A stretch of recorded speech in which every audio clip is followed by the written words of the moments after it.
আল্লাহ, আমার মা নেই, বাবা ছাড়া এই দুনিয়াতে আমার কেউ নেই। তুমি আমার বাবারই সুস্থ করে দাও আল্লাহ, এটাই তোমার কাছে চাওয়া।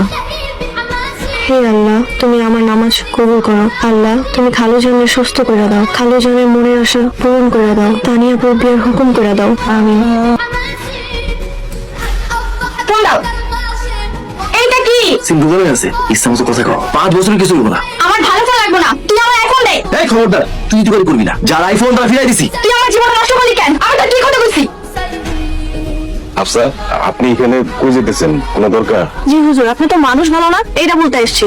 লা হাওলা ওয়ালা কুওয়াতা ইল্লা বিল্লাহ। কি কইতেছেন এসব? আমি কার ক্ষতি করছি? আপনি আপনার বয়স লাগানোর চেষ্টা করতেছেন। আচ্ছা ভাইয়া, আমি আপনার কত ছোট, আপনি করতেছেন কেন? মানুষকে সম্মান করলে আমার বাপ খুশি হন। কি বলতেছেন?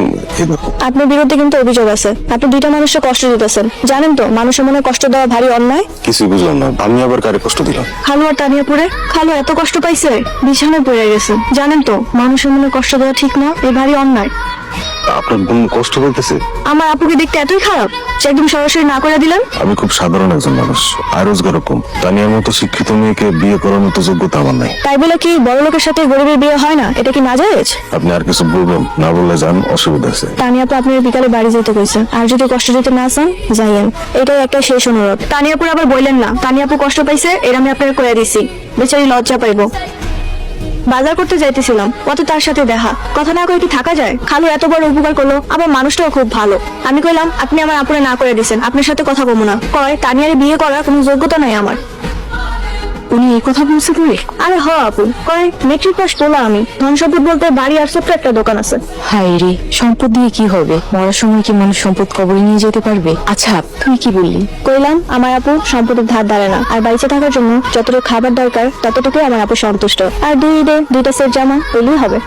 মানুষটার মনটা অনেক পরিষ্কার, মানুষটার দুর্বলতার কথা নিঃসংকোচেই বলতে পারি। আর শেষে কইলো সে বিকালে বাড়িতে আসতে চায়। কি? আমাদের বাড়িতে? কিন্তু কেন? আমি জানতে চাইছিলাম, কিন্তু ছোট্ট করে বললো আমি তানিয়ারে বিয়ে করতে চাই। কইয়া সে এমন লজ্জা পাইলো, একটা কথাও বলতে পারলো না। চিন্তা করো না আপু, তার চা নাস্তার ইন্তজাম আমি করে রাখবো। খালুজান, ওনারা তো চলে আসছে। আসসালামু আলাইকুম। ভালো আছেন? ভালো আছি, বসেন। উনি আমাদের গ্রামের ইমাম সাহেব, আর ওর নাম জসিম। ওনারা দুইজনে আমার আপনজন। মাশাআল্লাহ, মাশাআল্লাহ। ভালো মানুষের সাথে ভালো মানুষেরই সম্পর্ক হয়। ওই আফসা,